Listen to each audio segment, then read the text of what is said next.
주문 피청구인 대통령 박근혜를 파면한다. 피청구인 대통령 박근혜를 파면한다. 이 결정에는 세월호 참사와 관련하여 피청구 노무현, 이명박, 박근혜 정권을 거치면서 이제는 국민 대통합이 이루어지는 줄로만 알았습니다. 그러나 노무현, 이명박 데자뷰가 떠오르기 시작하는 것은 왜일까요? 거짓 선동으로 여론을 조성하고 탄핵을 추진하는 것입니다. 저는 문재인을 탄핵시키기 위해 이번 전당대회 청년 최고위원 후보로 출마했습니다. 문재인은 지금 나라를 팔아먹고 있습니다. 입으로는 평화 떠들면서 뒤로는 북한이 핵을 만들도록 도와주고 미국이 대한민국에서 손을 떼도록 하고 있습니다. 유럽에서는 김정은 대변인 노릇을 하며 전 세계의 비웃음을 사고, 얘가 주장하는 김정은 대변인 노릇이라는 말은 나중에 한나라당 원내대표가 그대로 인용합니다. 대한민국 대통령이 김정은 수석 대변인이라는 낯뜨거운 이야기를 듣지 않게 해 주십시오. 저딴 게 무슨 대통령입니까? 저는 절대로 저자를 우리 지도자로 인정할 수 없습니다.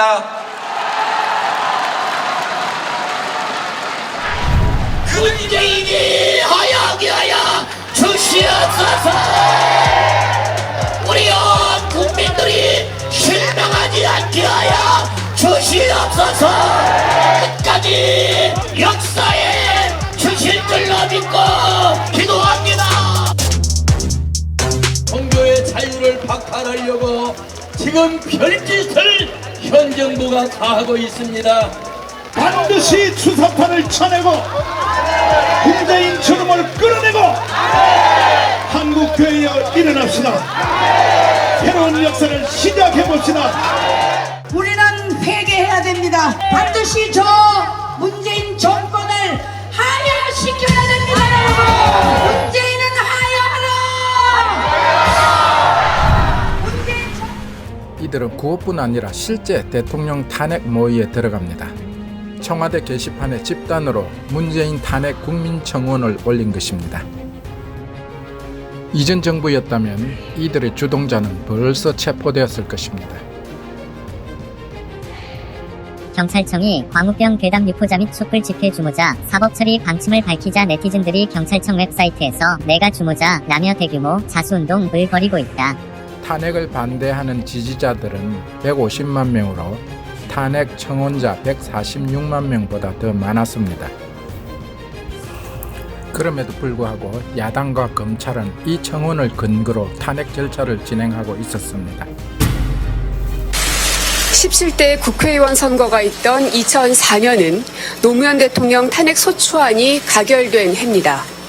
16년이 지난 2020년 21대 국회의원 선거를 앞두고 국정농단 세력은 다시금 현직 대통령에 대한 탄핵을 준비하고 있습니다. 2004년과 2020년의 탄핵의 이유는 같습니다. 대통령이 선거 중립 의무를 위반하고 그 지위를 이용해 선거에 영향력을 행사했다는 것입니다. 국정농단 세력의 주역들은 기다리기라도 한 듯 검찰의 공소장에 호응했고 본격적으로 문재인 대통령 탄핵에 나섰습니다. 16년 전 노무현을 대통령으로 인정할 수 없다며 탄핵을 도모한 이들의 후예들은 다시금 그 역사를 반복하려 하고 있습니다.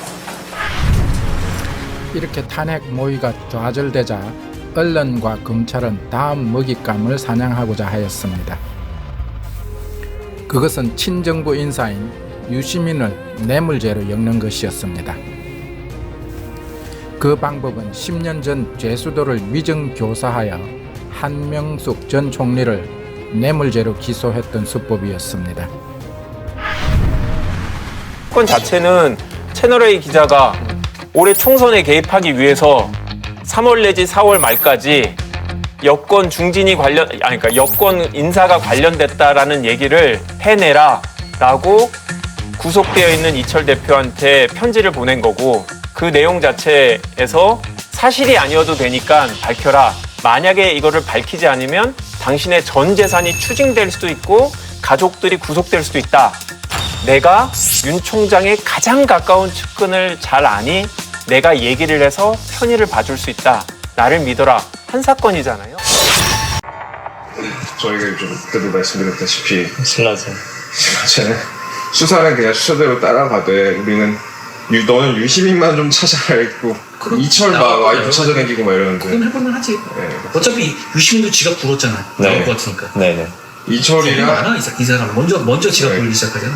이철 교도소에 편지를 썼거든요. 이렇게 당신 어차피 자기들이 너 다 버릴 것이고 너 그런 거 하다가 한두 걸리면 되지. 14.5년이면 너 출소하면 이것저것 할 수입니다. 제기입니다. 가족부터 지금 찾으려고 하고 있습니다. 이 기자의 편지에도 4.15 총선 얘기가 나옵니다. 야권이 총선에서 과반수 차지할 가능성이 매우 높은 상황입니다. 정권이 바뀔 가능성도 높기에 대표님께서도 그런 부분들을 고려하셨으면 합니다.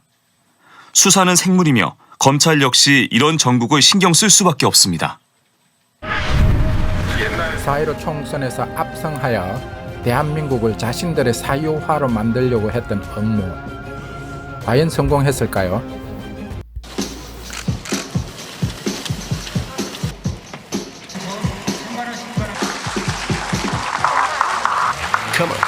여당은 무려 183석을 확보하여 노무현 때보다 더 큰 승리를 거두었습니다. 그리고 현직 검사의 입을 통하여 밝혀진 사실. 대의원이랑 그런 사람들은 이번 총선에서 미통당이 과반 대권으로 확신하고 있었던 모양이던데, 그렇게 되면 공수처 법안이라든지 이런 것들에 대해서 법안을 다시 내서 집을 수 있다. 그렇게 되면 이게 작년 올 1월까지는 탄핵까지도 염두에 뒀던 거니까. 대통령 탄핵이요? 딱 그린 거잖아.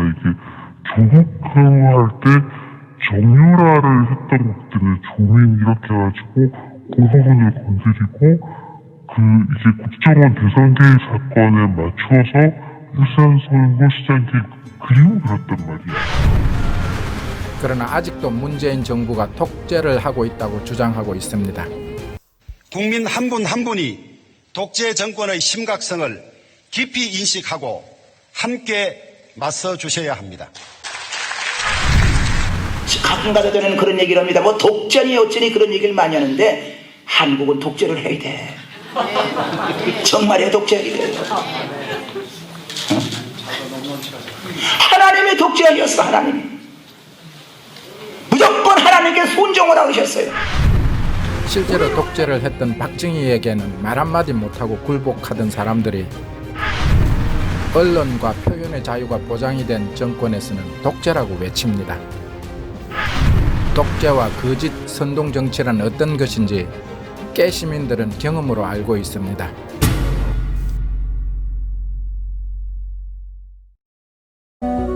박정희 정권은 1974년에 인민혁명당 사건을 일으켜 8명을 사형시켰고, 전두환 정권 역시 불임사건, 항림사건 등 간첩조작 사건을 일으켰다.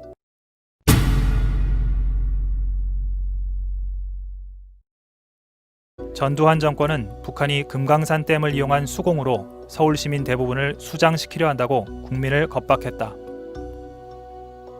정권은 이를 막기 위한 평화의 댐을 건설한다며 국민으로부터 661억 원의 성금을 모금했다. 7년 후 이 사건은 전두환 정권이 국민의 불안 심리를 자극하기 위해 조작한 것으로 드러났다.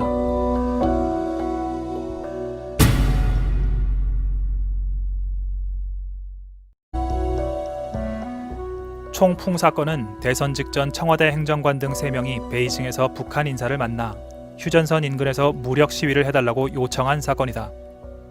비슷한 시기 안기부는 한 재미교포에게 공작금을 주고 기자회견을 열어 김대중 후보가 김정일한테 돈을 받았다는 허위 사실을 유포토록 하기도 했다.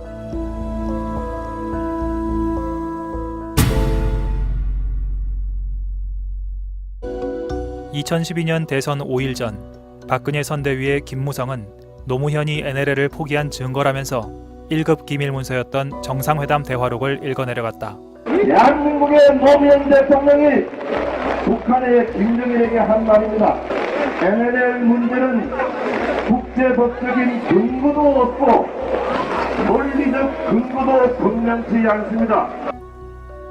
박근혜 당선 이후 국정원 댓글 사건이 논란이 되자 국정원은 이 대화록을 전면 공개해 국면 전환을 시도하기도 했다. 훗날 노 전 대통령이 NLL을 포기했다는 것은 거짓으로 드러났다. NLL은 양보할 수 없는 우리의 생명권이다. 하지만 대화록은 본 적이 없다고 말했습니다.